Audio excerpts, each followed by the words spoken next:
The latest report from the National Institute of Mental Health says 1 in 5 youth nationwide are suffering from a type of mental disorder, making it difficult for them to function. And it's something locally in Jackson County many who work with kids tell me they're already familiar with.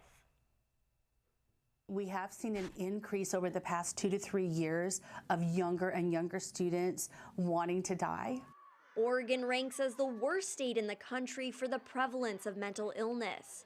Depression and anxiety, schizophrenia, and obsessive-compulsive personality disorder are some of the many disorders increasingly prevalent among K-12 students nationwide. We are seeing a lot more students coming to school unable just to cope with the daily routine. In the Medford School District, Washington Elementary has the highest number of student referrals to mental health services. Principal Sally Johnson says they've already had 5 to 6 students say they want to harm themselves this year.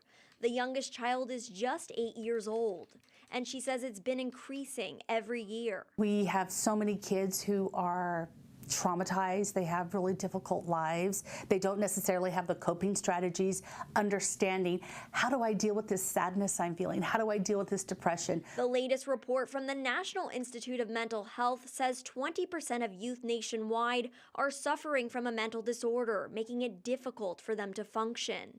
And that isn't surprising to many who work with kids on a daily basis. We have had these situations come up where CASA says that their child has voiced to them that they are feeling suicidal.